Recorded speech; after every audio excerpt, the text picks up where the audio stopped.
And I think the big takeaway here, it depends on who you are and how you're built. Yeah. If you're a planner, plan. If you're spontaneous, Yes. be spontaneous. The key takeaway here, though, is it's not going to happen by itself. So make time, No.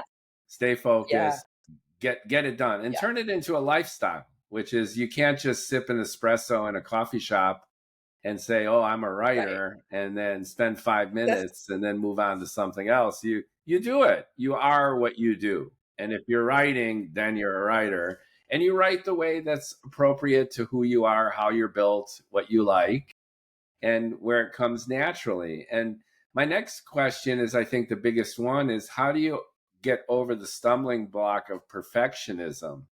Oh, this isn't good enough. I suck. This is, in my head, I have this awesome scene or this incredible character. And the second I put words on a page, it sucks.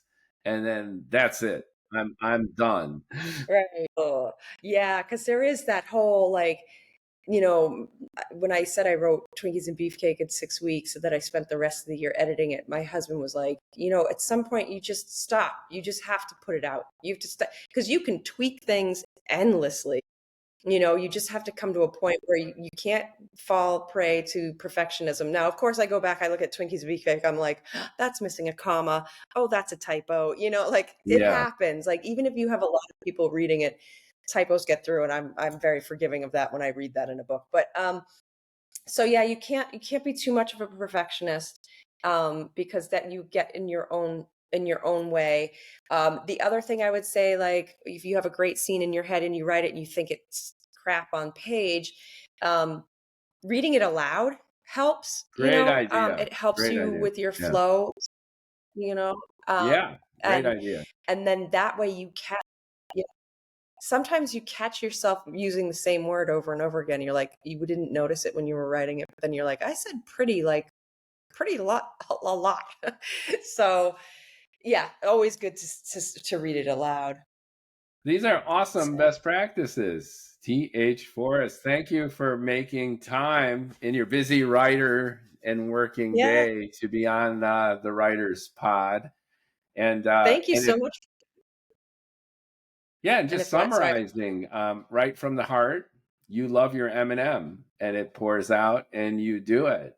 You're also great at networking and connecting with people and creating community by joining community. You've learned some of the tricks of the trade of publishing your book on multiple platforms to maximize distribution. You have an awesome business model where you've created the Holdorf Press, right? Am I getting that right? Where dedicated to your friend and mentor, in a sense, where you're going to help other indie writers do what you do. And you have these writing best practices, which are phenomenal too, which is don't let perfectionism get in the way. Read your stuff out loud. If you're a writer and you consider yourself a writer, then just STFU and write. Yeah. Right. Make it happen and then get it out. Right. And lastly, just kind of barf it out if you have to. Get it out on the page and then be brutal to yourself as an editor to make your writing even better. Yeah. And network. Thank you. I'll follow up with you on these other possible guests because I'd love to just learn more and meet other writers and folks who are out there kicking butt and taking names in the indie writer creative world. Thank you so much. Yeah. Like, comment, share, folks. We're going to have links to all of your websites and books and your new press. Oh, great. Thank you. And Thank you we so can much. share.